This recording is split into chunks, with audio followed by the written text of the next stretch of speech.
Hey folks, this is Ampere's Law Part 2. This is applying Ampere's Law to solenoids. So I'll just write here solenoids and Ampere's Law.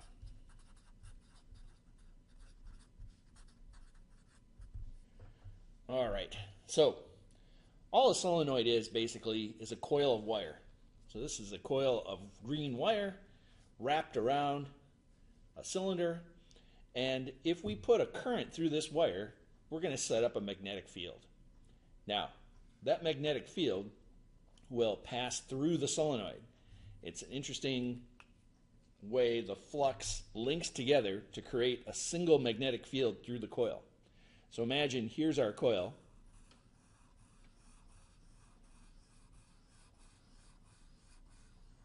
Okay, and also imagine I've got current coming around the back and down the front of the solenoid. So the current is traveling this way. The magnetic field through the solenoid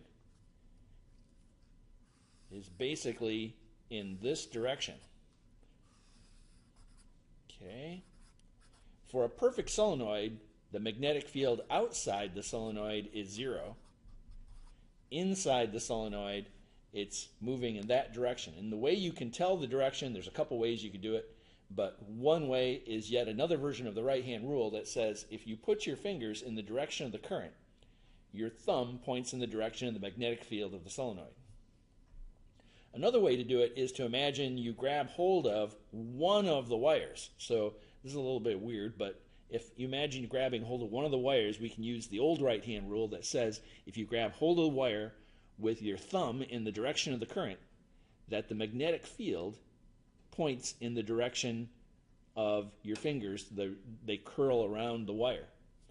So imagine that the magnetic field of each one of these wires builds up in that direction, creating this one huge magnetic field inside. So this basically becomes a big old magnet with a magnetic field lines or set of magnetic field lines pointing this way, nothing, at least theoretically, outside. All right, so how can we figure out the size of the magnetic field for this particular solenoid? Well, imagine I take my solenoid here and I slice it. So if I slice it, what I will see are wires exposed, the ends exposed like so, and down here the same.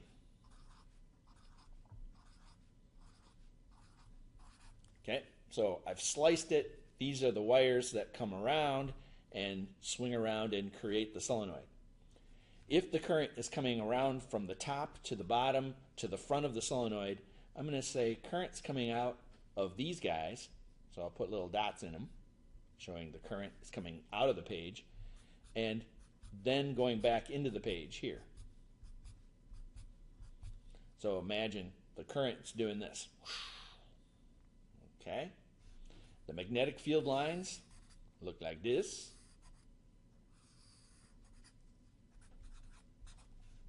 Okay, and once again, we employ good old Ampere's law.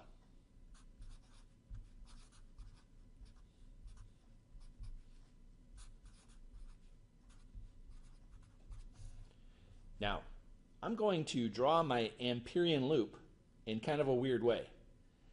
I'm going to draw basically a box that grabs hold of a few of these wires and goes around this way. I'm going to integrate this way around the loop. So imagine then that these are positive currents coming out of the page.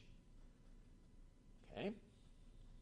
Now, the current through the wire I'm going to call I. That's the current that we're sending through the wire, which makes up the loop. So this is I, and I. Now, what I'm going to have to do is integrate over each segment here. Okay, so I'm going to say the integral from, say, A to B. Okay. B dot ds plus the integral from B to C, B dot ds, plus the integral from C to D, B dot ds, plus the integral from D back to A, B dot ds. Now, outside of the solenoid, B is equal to 0. So from C to D, we're just going to say, oh, that's 0. Here, the magnetic field lines are this way, horizontal. I'm integrating vertically, so ds is going to be perpendicular to B. This is a dot product. So dot product deals with the cosine of theta, and that means that the answer is 0. Whenever you dot two things together which are perpendicular, you get 0. So this is 0, and also this is 0. So what it leaves us with is only this segment here, which will not equal 0. So I'm going to say, all right, B dot ds is equal to mu naught times h times n. Now, h is going to be the length of this thing. N is the number of windings per unit length. Okay, so this is loops per unit length.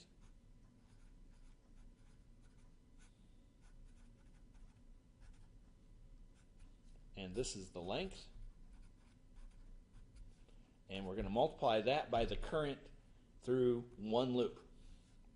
So basically, I've got lengths times loops per length. So together, this is basically the number of loops. And this is the current. Okay?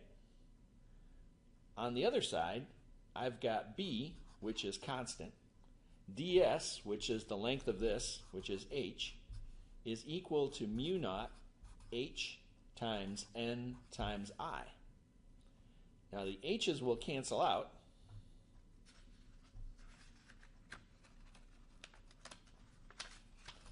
Leaving me with an equation that looks like B equals mu naught n times I. So this is the magnetic permeability constant. This is the number of loops per unit length. And this is the current through the wire, which makes up the solenoid. All right, so this is kind of an important equation. Tells you the magnetic field inside a solenoid through which there's a current, I, traveling through it. Okay? Last one is a toroidal solenoid. Now a toroidal solenoid, I don't happen to have an example of, but imagine a solenoid that is looped into a donut shape. So imagine I've got like a donut and we wrap a wire around it. If I slice this thing with a slice that's parallel to the paper, what I'll have is basically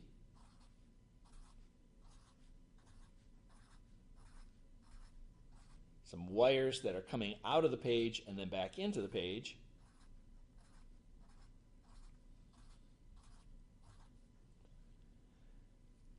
And inside the solenoid, we have a magnetic field.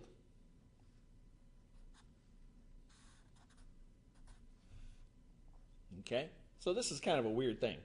Imagine a toroid, or a donut-shaped loop.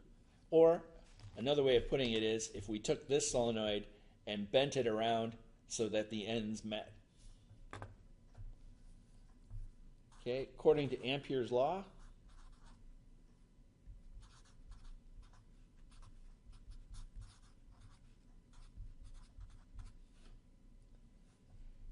allow this guy here to be the Amperian loop, okay, B times the length of this guy, 2 pi r. Since B is constant, we pull it out of the integral, leaving us with the integral of ds. The integral ds is just going to give us the circumference of this Amperian loop is equal to mu naught I times n. Now when we use capital N, we don't mean number of turns per unit length. We mean total number of turns.